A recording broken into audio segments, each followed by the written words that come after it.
Hi, I'm Avery, and today I'll be reviewing The Patron Saints of Nothing by Ribay. Um, so this book's about something I didn't know was going on in the world, which actually it shocked me how horrible it is in the Philippines right now with the war on drugs. And I mean, this was a really good book to teach anyone about because I've recommended it to my coworkers now just because they had no idea what was going on in the Philippines either, and anyone I've talked to doesn't. So the way they basically handle things is they find, I mean, if they see someone doing drugs or they've gotten tipped off that someone's doing or selling drugs, they instantly grab them and they'll bring them down in the precinct no matter what. And if they resist even a little bit, then they just kill them, which is unheard of.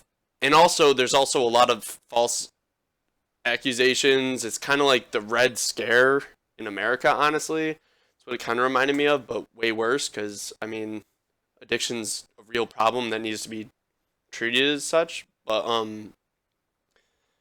don't know. I thought it was really interesting. I didn't expect I didn't know what it was about at all. I just knew that it was, I just picked it up at my local bookstore, Barnes and Nobles.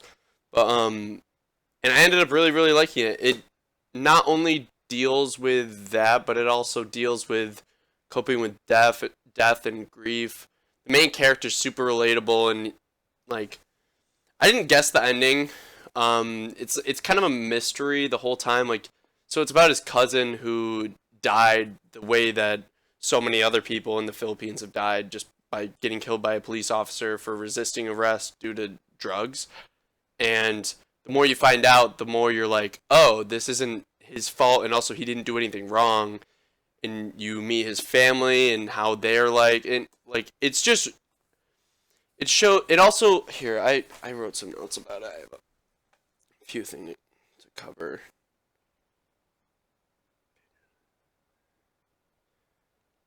All right. So at the end of the day, I thought that this book really was about finding the roots in your culture and that it means something even if you weren't raised in your homeland.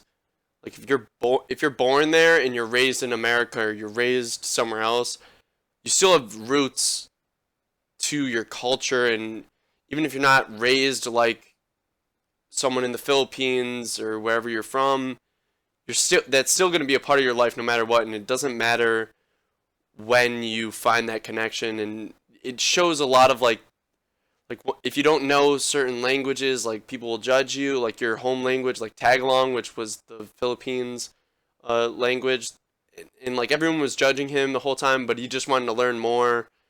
Jay did, and it really it's interesting to think about it like that, just because a lot of people, like my roommate in college, Alan, he used to be exactly like that. He didn't know a whole lot of Tagalog because he's from the Philippines, and he said that it was kind of awkward when he would go and visit his family, but it's definitely a real thing that happens.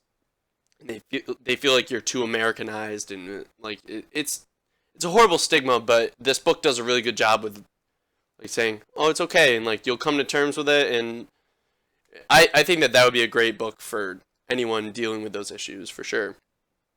Um, I wrote, it's a thrilling story about finding truth while also bringing up important things happening in the Philippines that aren't in mainstream media.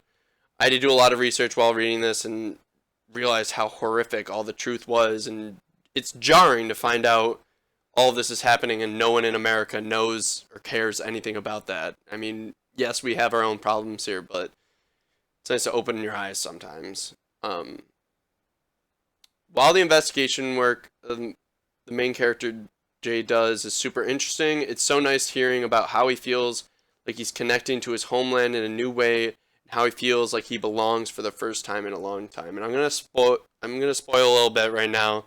So don't if you don't want to spoil a little bit, just leave this part out. But I'm just gonna end with this.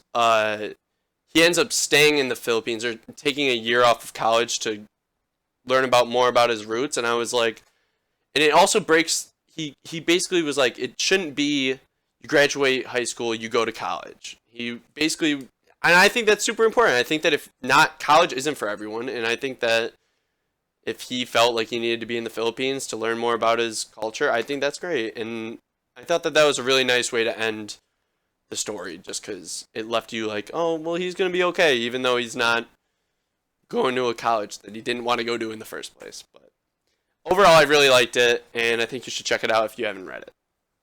So, yeah.